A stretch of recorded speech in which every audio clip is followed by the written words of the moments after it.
Hello to everyone out there, and thank you for either stumbling across this video or being one of my subscribers and I guess having to put up with me week in, week out. So this video here has been a request from a whole bunch of people wanting to know what I am running in my studio, what I have in my studio, how I mic up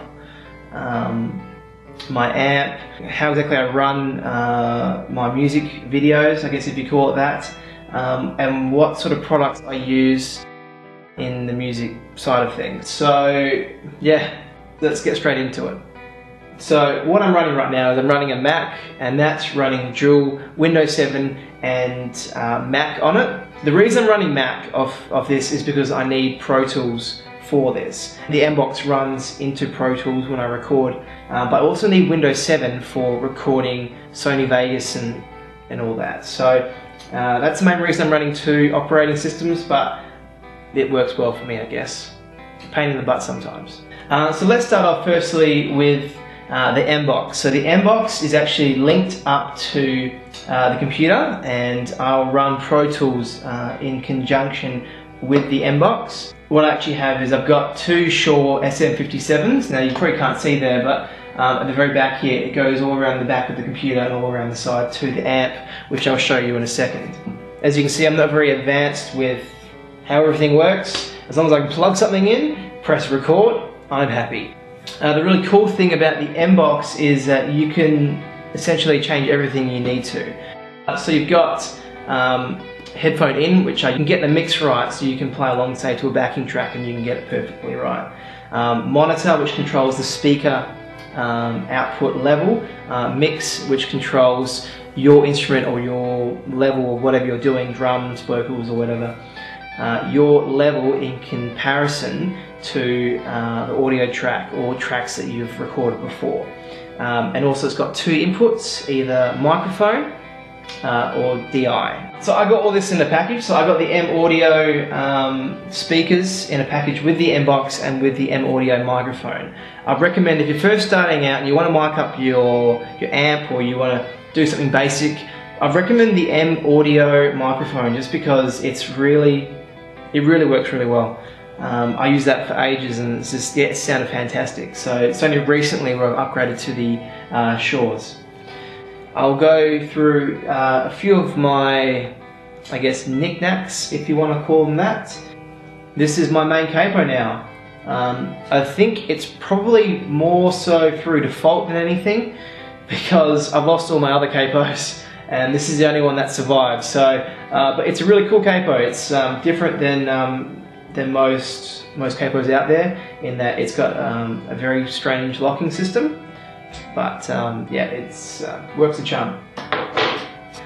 I've also got an eBow. I use this specifically for swells, as well as for really ambient sort of music. It creates a great sound. How it actually works, so many people don't actually know how eBows work. How it works is, you can see down the bottom here, it's got a bit of a ridge. The string goes into that ridge and it vibrates the string over and over again.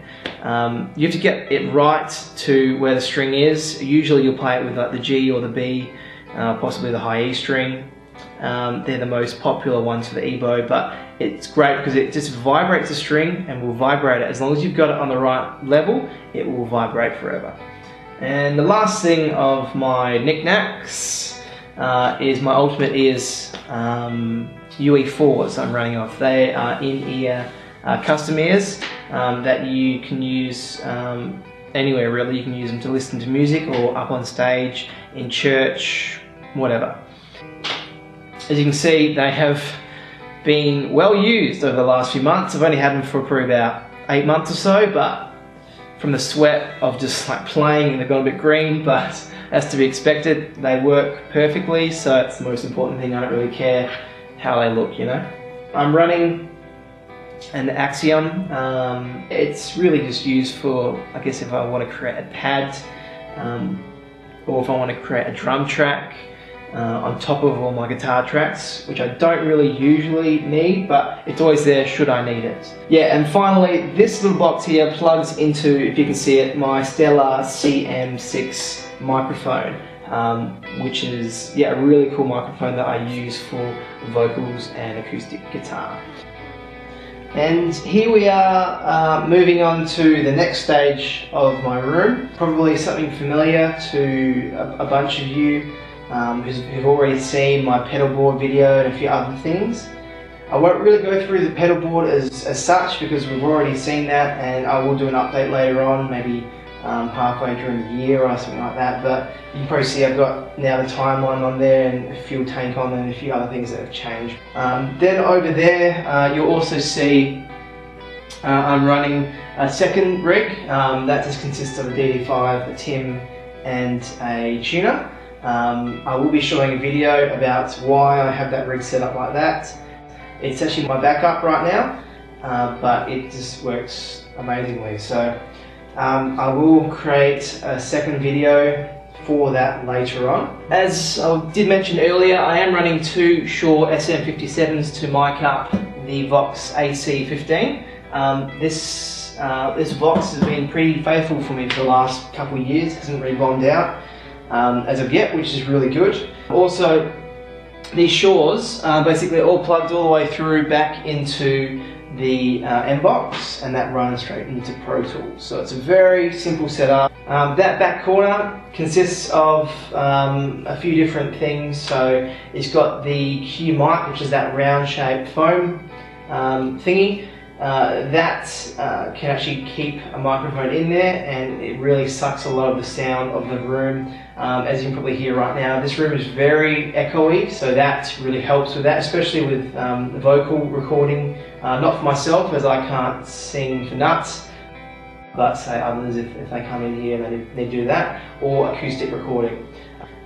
That's pretty much that, and yeah, there's nothing else really on this side of the room to talk about. So this is the last part of the room.